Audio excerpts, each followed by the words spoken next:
So now let me come to, as I said, my reflections about the development of this society, which are also reflections, in a way, on the development of our movement, so to speak. When I first envisioned the idea of this society more than 10 years ago, and at that time still a society without a name, I had personal experience with only two other societies from which I could learn. My first experience was with the Mont Pelerin Society, which Friedrich Hayek founded in 1947. During the 1990s, I was 3 times invited as a speaker to Mont Pelerin meetings in Cannes, in Cape Town, and in Barcelona, and each time with papers attacking democracy and egalitarianism and defending monarchies versus democracies and eviscerating the classical liberal idea of a minimal state as a self-contradictory thing and propagating instead a stateless, anarcho-capitalist natural order. My appearance was considered somewhat scandalous, that is too irreverent, too confrontational, and also too sensational. Now, whatever the function of the MPS may have been in the immediate aftermath of World War II, at the time of my encounter with it, I did not find it particularly to my liking. To be sure, I met many bright and interesting people there, but essentially Mont Pelerin meetings were junkets for free market and so-called limited think tank and foundation staffers, their various professorial affiliates and proteges, and the principal donor financiers of it all, mostly from the United States and more specifically from Washington, D.C. Characteristically, Ed Foylner, the longtime president of the Heritage Foundation, the major Republican Party think tank and intellectual shill to the welfare, warfare state politics of every Republican government administration from Reagan to Bush Jr., is a former MPS president, and more significantly, he has been its longtime treasurer. There had been skepticism concerning the Mont Pelerin Society from the very beginning. Ludwig von Mises, Hayek's teacher and friend, had expressed severe doubt concerning Hayek's plan simply in view of Hayek's initial invitees. How could a society filled with certified state interventionists promote the goal of a free and prosperous commonwealth? Despite his initial reservations, however, Mises did become a founding member of the MPS, yet his prediction turned out correct. Famously, at an early Mont Pelerin meeting, Mises would walk out denouncing speakers and panelists as a bunch of socialists. Essentially, this was also my first impression when I came in contact with the Mont Pelerin Society, and this impression has been confirmed since. The Mont Pelerin Society is a society in which every right-wing social democrat can feel at home. True, occasionally a few strange birds are invited to speak, but the meetings are dominated and the range of acceptable discourse is delineated by certified state interventionists, by the heads of government-funded or connected foundations and think tanks, by central bank payrollees, by paper money enthusiasts, and assorted international educrats and researchocrats in and out of government. No discussion in the hallowed halls of the MPS of US imperialism or the Bush war crimes, for instance, or of the financial crimes committed by the Federal Reserve, and no discussion of any sensitive race issue, of course. Not all of this can be blamed on Hayek. He had increasingly lost control of the MPS already long before his death in 1992. But then Hayek did have much to do with what the MPS had become. For, as Mises could have known already then, and as would become apparent at least or at last in 1960, with the publication of Hayek's Constitution of Liberty, Hayek himself was a proven interventionist. In the third part of his famous book, Constitution of Liberty, Hayek had laid out a plan for a free society so riddled with interventionist designs that every moderate social democrat of the Scandinavian German variety could easily subscribe. When, at the occasion of Hayek's 80th birthday in 1979, the then Social Democratic Chancellor of West Germany, Helmut Schmidt, sent Hayek a congratulatory note proclaiming, "We are all Hayekians now," this was not an empty phrase. It was true, and Schmidt really meant it. Schmidt was a trained economist, by the way. What I came to realize then was this: the deplorable development, as judged from a classical liberal vantage point, of the MPS was not an accident. Rather, it was the necessary consequence of a fundamental theoretical flaw committed not only by Hayek, but ultimately also by Mises with his idea of a minimal state. This flaw did not merely afflict the Mont Pelerin Society, it afflicted the entire limited government think tank industry that had sprung up as its offspring since the 1960s throughout the Western US-dominated world, and for which the Mont Pelerin Society had assumed the function of some sort of international. The goal of limited or constitutional government that Friedrich Hayek, Milton Friedman, James Buchanan, and other MPS grandees had tried to promote, and that every free market think tank today proclaims as its goal, is an impossible goal, much like it is an impossible goal to try squaring the circle. You cannot first establish a territorial monopoly of law and order, and then expect that this monopolist will not make use of this awesome privilege of legislating in its own favor.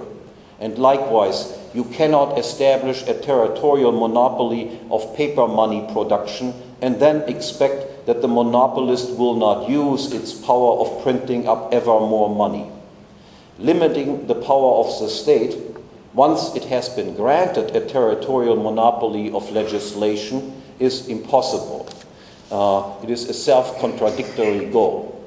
To believe that it is possible to limit government power, other than by subjecting it to competition, that is, by not allowing monopoly privileges of any kind to arise in the first place, is to assume that the nature of man changes as a result of the establishment of government.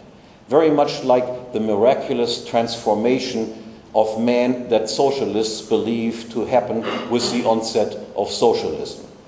That is, the whole thing. Limited government is an illusionary goal. To believe it to be possible is to believe in miracles. The strategy of Hayek and the Mont Pelerin Society then had to fail. Instead of helping to reform or liberalize the Western states, as they intended or maybe only pretended to do, the Mont Pelerin Society and the international limited government think tank industry would become an integral part of a continuously expanding welfare warfare state system. Indicators of this verdict abound. The typical location of the think tanks is in or near the capital city, most prominently, of course, in Washington, D.C., because their principal addressee is the central government.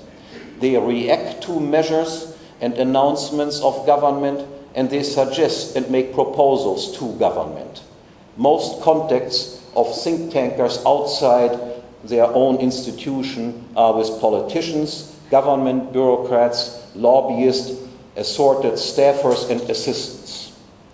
Along with connected journalists, these are also the regular attendees of their conferences, briefings, receptions, and cocktail parties.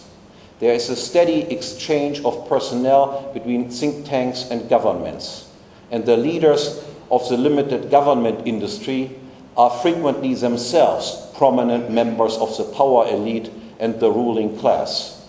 Most indicative of all, for decades, the limited government movement has been a growth industry.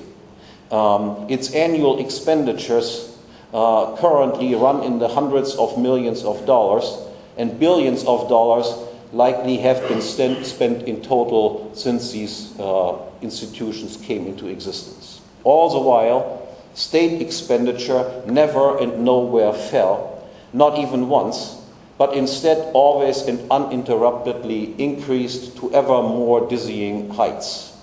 And yet, this glaring failure of the industry to deliver the promised good of limited government is not punished but perversely rewarded with still more ample funds. The more the think tanks fail, the more money they get. The state and the free market think tank industry thus live in perfect harmony with each other. They grow together in tandem. For limited government advocates such as Hayek and the entire free market think tank industry, this is obviously an embarrassment. They must try to explain it away somehow as accidental or coincidental. And they typically do so simple enough by arguing that without their continued funding and operations, matters would have been even worse. Thus excused then, the industry continues on as before, undisturbed by any fact or event, past or future. But the embarrassing facts are not accidental or coincidental and could have been systematically predicted if only one had a better understanding of the nature of the state and did not believe in miracles. As a territorial monopolist of legislation and the money printing press, the state has a natural tendency to grow, to use its fiat laws and its fiat money to gain increasing control of society and social institutions. With fiat laws, the state has a unique power of threatening and punishing or incentivizing and rewarding whatever it pleases, and with its fiat money, it can buy up support, bribe, and corrupt more easily than anyone else. Certainly, an extraordinary institution such as this will have the means at its disposal, legal and financial, to deal with the challenge posed by a limited government industry. Historically, the state has successfully dealt with far more formidable opponents, such as organized religion, for instance. But unlike the church or churches, however, the limited government industry is conveniently located and concentrated at or near the center of state power, and the industry's entire raison d'etre is to talk and have access to the state. That is what its donors and financiers typically expect. Yet, so much the easier then was it for the state to target and effectively control this industry. The state only had to set up its own bureaucracy in charge of free market relations and lure the limited government, NGOs, non-governmental organizations with conferences, invitations, sponsorships, grants, money, and employment prospects. Without having to resort to any threats, these measures alone were sufficient to ensure compliance on the part of the free market think tank industry and its assorted intellectuals.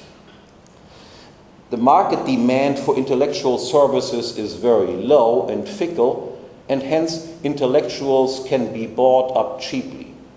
Moreover, through its cooperation with the free market industry, the state could enhance its own legitimacy and intellectual respectability as an economically enlightened institution, and thus open up still further room for state growth. Essentially, as with all so-called non-governmental organizations, the state managed to transform the limited government industry into just another vehicle for its own aggrandizement. What I learned from my experience with the Mont Pelerin Society then was that an entirely different strategy had to be chosen if one wanted to limit the power of the state. For socialists and social democrats, it is perfectly rational to talk and seek access to the state and to try marching through its institutions, because the left wants to increase the power of the state anyway. That is, the left wants what the state is disposed to do on its own by virtue of its nature as a territorial monopolist of law and order. But the same strategy is inefficient or even counterproductive if one wants to roll the power of the state back, regardless of whether one wants to roll it back completely and establish a stateless natural order, or roll it back only sharply or drastically to some glorious or golden status quo ante.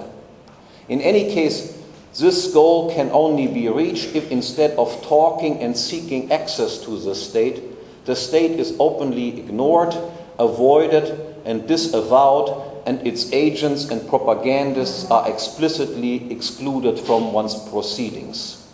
To talk to the state and include its agents and propagandists is to lend legitimacy and strength to it. To ostentatiously ignore, avoid, and disavow it, and to exclude its agents and propagandists as undesirable, is to withdraw consent from the state and to weaken its legitimacy. In sharp contrast to the Mont Pelerin Society and its multiple offspring, then, that wanted to reform and liberalize the welfare warfare state from within by pursuing a system-immanent strategy of change, as Marxists would say, and that failed precisely for this reason and was instead co-opted by the state as part of the political establishment, my envisioned society, the PFS, was to pursue a system transcending strategy. That is, it would try to reform and hopefully ultimately revolutionize the ever more invasive welfare warfare state system from the outside. That is, through the creation of an anti-statist counterculture that would attract a steadily growing number of defectors, of intellectuals, educated laymen, and even the much sworn to man on the street, away from the dominant state culture and institutions. The PFS was to be this international spearhead, the avant-garde of this intellectual counterculture. Now, central to this counterculture was the insight into the perversity of the institution of a state, a territorial monopolist of law and order that can make and change laws in its own favor, does not and cannot, without assuming miracles, protect life and the property of its subjects, but is and always will be a permanent danger to them, the sure road to serfdom and tyranny. Based on this insight, then, the PFS was to have a twofold goal. On the one hand, positively, it was to explain and elucidate the legal, economic, cognitive, and cultural requirements and features of a free, stateless natural order.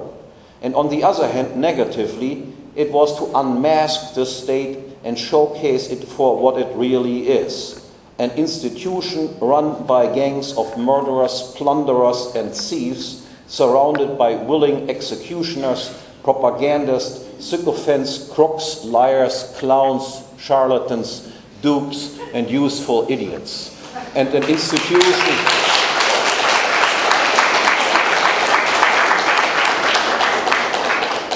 institution that dirties and taints everything that it touches. Now, for purposes of full disclosure, I must add this. At the urging of my friend Jesus Huerta de Soto, who had been co-opted at a very young age into the Mont Pelerin Society by Hayek personally, I reluctantly applied for membership sometime in the mid-1990s. Besides Huerta de Soto, the late Arthur Selden, who was then honorary president of the Mont Pelerin Society, had endorsed my membership. Nonetheless, I was turned down, and as I must admit, deservedly so, because I simply did not fit into such a society. Now, from reliable sources, I have been told that it was in particular Leonard Liggio, a former friend of Murray Rothbard's, who must have realized this and most vigorously opposed my membership. Seconded from the German contingent of MPS movers and shakers by Christian Vatrin. Both Liggio and Vatrin would later become MPS presidents, maybe as a reward for this. My second experience with intellectual societies was with the John Randolph Club, which had been founded in 1989 by the libertarian, my mentor, Murray Rothbard, and the conservative Thomas Fleming. From the outset, this society was far more to my liking. For a while, I played a leading role in the John Randolph Club, but I also played a prominent part in its breakup that occurred shortly after Rothbard's death in 1995, and that essentially resulted in the exit of the Rothbardian wing of the society. Nonetheless, I look back to those early John Randolph Club years with some fond memories. So it is no surprise that quite a few of my old JRC buddies and comrades have also appeared here in Bodrum. Peter Brimelow, Tom DiLorenzo, Paul Gottfried, Walter Block, who, because of illness of his wife, couldn't come this time, Justin Raimondo, Yuri Maltsev, David Gordon, and in addition I should mention my friend Joe Sobran, who had wanted to appear at our inaugural meeting but couldn't attend because of ill health. In contrast to the International Mont Pelerin Society, the Randolph Club was an American society. This did not mean that the GRC, the Randolph Club, was more provincial, however. To the contrary. Not only had the Randolph Club numerous foreign members, but whereas the Mont Pelerin Society was dominated by professional economists, the Randolph Club represented a much broader interdisciplinary and transdisciplinary spectrum of intellectual interests and endeavors. On the average, foreign language proficiency among Randolph Club members ranked well above that countered in Mont Pelerin Society circles. In its habits and ways, the Mont Pelerin Society was multicultural, egalitarian, and non-discriminating. All the while, it was highly restrictive and intolerant regarding the range of permissible subjects and full of intellectual taboos. In sharp contrast, the Randolph Club was a decidedly bourgeois, anti-egalitarian, and discriminating society, but at the same time a society far more open and tolerant intellectually, without any taboo subjects. And in addition, whereas Mont Pelerin Society meetings were large and impersonal, they could exceed 500 participants, Randolph Club meetings had rarely more than 150 people attending, and they were small and intimate. I liked all of these aspects of the Randolph Club. I didn't much care for the venues of the meetings of the Randolph Club, typically some business hotel in the outskirts of a major city. In this regard, of course, the Mont Pelerin Society had clearly more to offer, although for a very, very stiff price. But as I indicated, not all was well with the Randolph Club either, and my encounter with it also taught me a few lessons on what not to imitate. The breakup of the Randolph Club shortly after Rothbard's death had partly personal reasons. Tom Fleming, the surviving principal of the club, is, to put it diplomatically, a very difficult man, as everyone who has dealt with him can testify. I can say more in private about this. In addition, there were some organizational quarrels. The meetings of the Randolph Club were organized annually, alternating by the Center of Libertarian Studies, which represented Murray Rothbard and his men, and by the Rockford Institute, which represented Thomas Fleming and his men. This arrangement had perhaps unavoidably led to various charges of freeloading. Ultimately, however, the breakup had more fundamental reasons than just personal ones. The Randolph Club was a coalition of two distinct groups of intellectuals. On the one hand, there was a group of anarcho-capitalist Austro-libertarians led by Rothbard, mostly of economists, but also of philosophers, lawyers, historians, and sociologists, mostly of a more theoretical, analytical bent of mind. I was a member of this group.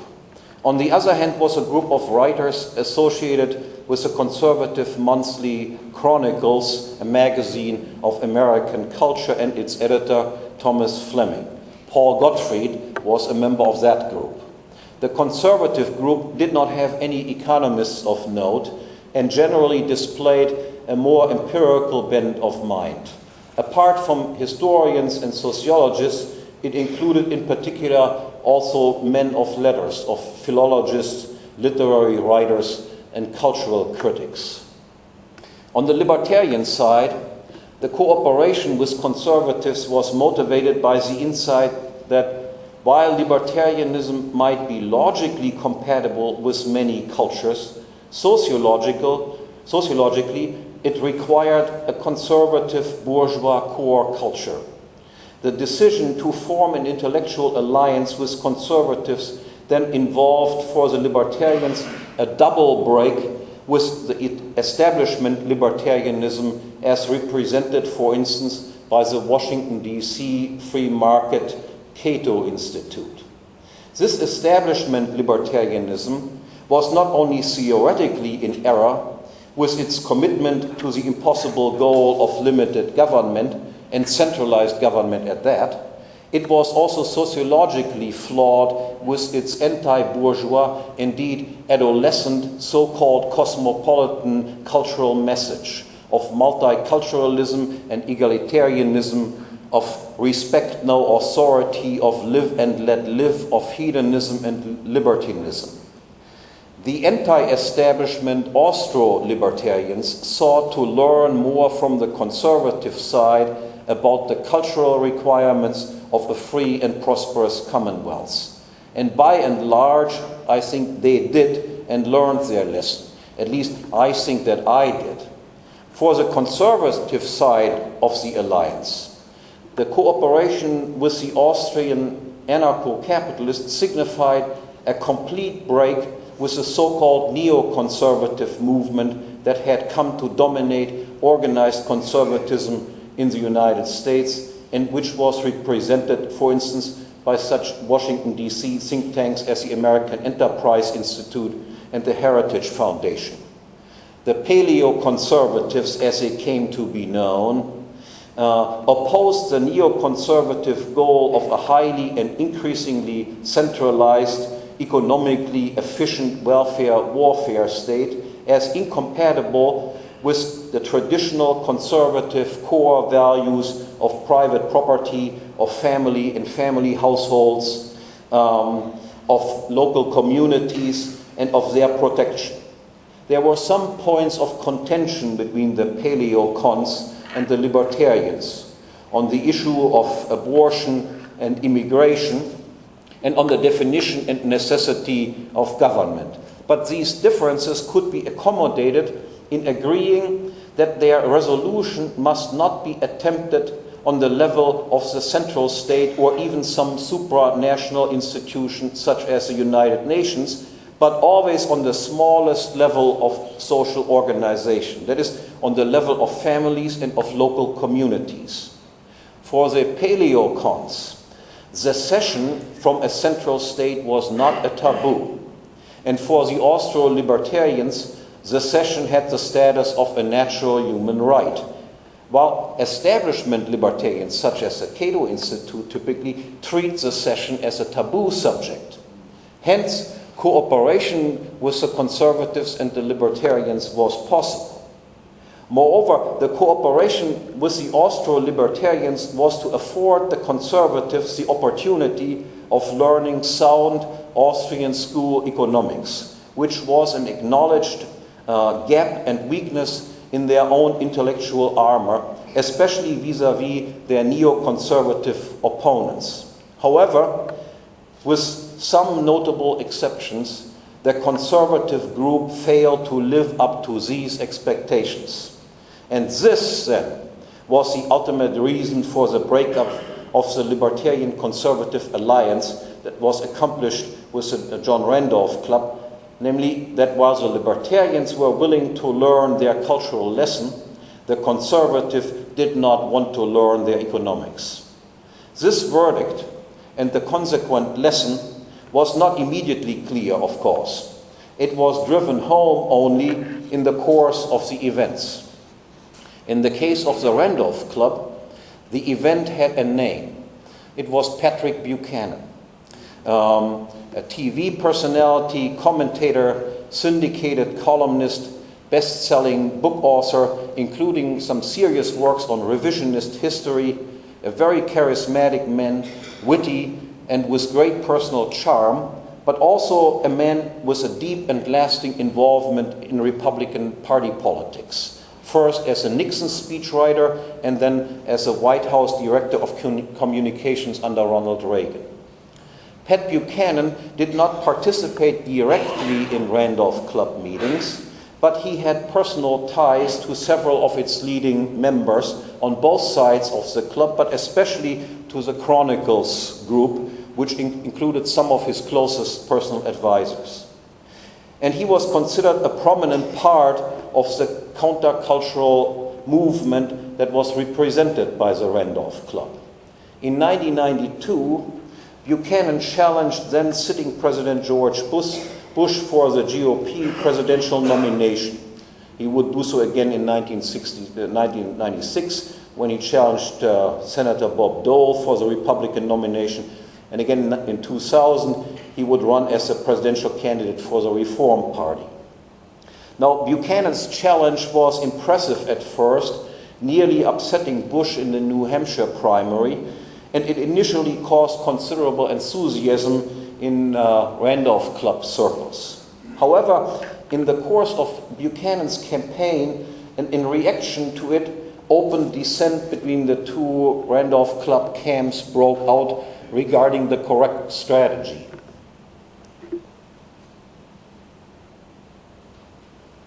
Buchanan pursued a populist America First campaign. He wanted to talk and appeal to the so-called middle Americans who felt betrayed and dispossessed by the political elites of both parties.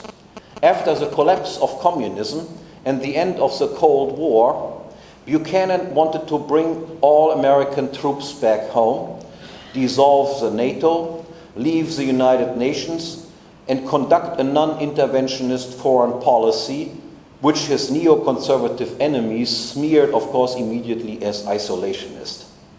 He wanted to cut all but economic ties to Israel in particular, and he openly criticized the un-American influence of the organized Jewish American lobby, something that takes considerable courage in contemporary America. He wanted to eliminate all affirmative action and non-discrimination and quota laws that had pervaded all aspects of American life and which were essentially anti-white and especially anti-white male laws. In particular, he promised to end the non-discriminatory immigration policy that had resulted in the mass immigration of low-class third world people and the attendant forced integration, or euphemistically, multiculturalism. Further, he wanted to end the entire cultural rot coming out of Washington, D.C. by closing down the Federal Department of Education and a multitude of other federal indoctrination agencies.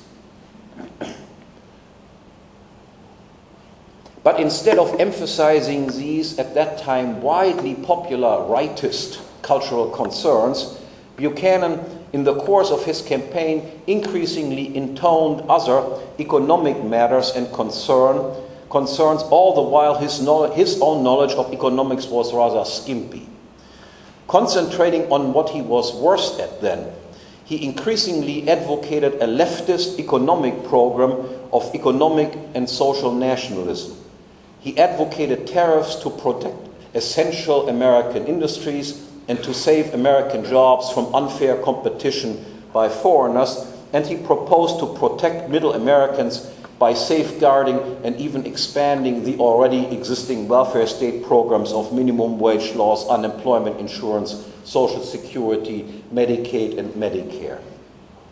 When I explained in a speech before the Randolph Club that Buchanan's rightist cultural and, on the other hand, his leftist economic program was theoretically inconsistent, and that his strategy must consequently fail to reach its own goal, that is, that you cannot return America to cultural sanity and strengthen its families and communities, and at the same time maintain the institutional pillars that are the central cause for the cultural malaise, that protectionist tariffs cannot make Americans more prosperous but less, and that a program of economic nationalism must alienate the intellectually and culturally indispensable bourgeoisie while attracting the, for us and our purposes at least, useless proletariat.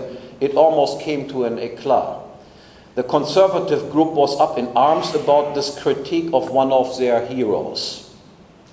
I had hoped that, notwithstanding feelings of friendship or personal loyalty, after some time of reflection, reason would prevail, especially after it had become clear by the ensuing events that Buchanan's strategy had also failed numerically at the polls. I thought that the Randolph Club conservatives would sooner or later come to realize that my critique of Buchanan was an immanent critique, that is, that I had not criticized or distanced myself from the goal of the Randolph Club, and presumably also Buchanan's own goal of a conservative cultural counter-revolution, but that based on elementary economic reasons, I had simply found the means, the strategy chosen by Buchanan to accomplish this goal unsuitable and ineffective. But nothing happened. There was no attempt to refute my arguments, nor was there any sign that one was willing to express some intellectual distance to Buchanan and his program. From this experience, I learned a twofold lesson. First, a lesson that I had already come away with from my encounter with the Mont Pelerin Society was reinforced. Do not put your trust in politicians, and do not get distracted by politics. Buchanan, notwithstanding his many appealing personal qualities, was still at heart a politician who believed in government above all as a means of effecting social change. Second, and more generally, however, I learned that it is impossible to have a lasting intellectual association with people who are either unwilling or incapable of grasping principles of economics. Economics, or the logic of action, is the queen of the social sciences. It is by no means sufficient for an understanding of social reality, but it is necessary and indispensable. Without a solid grasp of economic principles, say on the level of Henry Hazlitt's Economics in One Lesson, one is bound to commit serious blunders of historical explanation and interpretation. Thus I concluded that the Property and Freedom Society not only had to exclude all politicians and government agents and propagandists as objects of ridicule and contempt, as emperors without clothes and the butt of all jokes, rather than objects of admiration and emulation, but it also had to exclude all economic ignoramuses. When the JRC broke apart, this does not mean that the ideas that had inspired its formation had died out or did no longer find an audience. In fact, in the United States, a think tank dedicated to the same ideas and ideals had grown up in the meantime. The Ludwig von Mises Institute, founded in 1982 by Lew Rockwell, with Murray Rothbard as its academic head, had started out as just another limited government think tank. Although Rothbard and all other leading Mises Institute associates were themselves anarcho-capitalist Austrians. Yet by the mid-1990s, and I pride myself in having played an important role in this development. Lou Rockwell had transformed the Institute, which is significantly located far away from Washington, D.C., in provincial Auburn, Alabama, into the very first and only free market think tank that had openly renounced the goal of limited government as impossible and come out instead as an unabashed advocate of anarcho-capitalism, deviating thereby from a narrow, literal interpretation of its namesake, of Mises, staying in fact true to its spirit in pursuing the rigorous Misesian praxeological method to its ultimate conclusion. This move was financially costly at first, but under Rockwell's brilliant intellectual entrepreneurship, it had eventually become an enormous success, easily outcompeting its far richer limited government libertarian rivals such as the Cato Institute in terms of reach and influence. Moreover, in addition to the Mises Institute, which focused more narrowly on economic matters, and in the wake of the disappointing experience with the Randolph Club and its breakup, Lou Rockwell had set up in 1999 an anti-state, anti-war, pro-market website, lourockwell.com, that added an interdisciplinary cultural dimension to the Austro-libertarian enterprise and proved to be even more popular, laying the intellectual groundwork for the present Ron Paul movement. Again, a politician, however. The Property and Freedom Society was not supposed to compete with the Mises Institute or lourockwell.com. It was not supposed to be a think tank or another publication outlet. Rather, it was to complement their and other efforts by adding yet another important component to the development of an anti-statist intellectual counterculture. What had disappeared with the breakup of the original John Randolph Club was an intellectual society dedicated to the cause. Yet every intellectual movement requires a network of personal acquaintances, of friends and comrades in arms to be successful. And for such a network to be established and grow, a regular meeting place, a society is needed. And the Property and Freedom Society was supposed to be precisely this society. I wanted to create a place where like-minded people from around the world would gather regularly in mutual encouragement and in the enjoyment of unrivaled and uncensored intellectual radicalism. The society was supposed to be international and interdisciplinary, bourgeois by invitation only, exclusive and elitist, for the few elect who can see through the smokescreen put up by our ruling classes of criminals, crooks, charlatans and clowns. After our first meeting 5 years ago, here at the Career Princess, my plan became more specific still. Inspired by the charm of the place, in its beautiful garden, I decided to adopt the model of a salon for the Property and Freedom Society in its meeting. The dictionary defines a salon as a gathering of intellectual, social, political, and cultural elites under the roof of an inspiring hostess or host, partly to amuse one another and partly to refine their taste and increase their knowledge through conversation. Now take the political out of this definition, and there you have it, what I have tried to accomplish for the last few years, together with Gülçin, my wife and fellow Misesian economist, without whose support none of this would be possible. That is to be...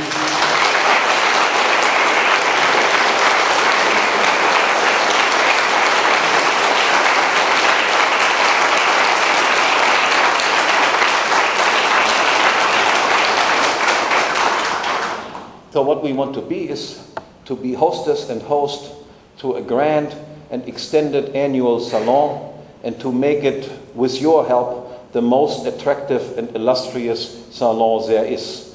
And I hope, and indeed I'm confident, that this, our fifth meeting will mark another step forward towards this end. Thank you very much.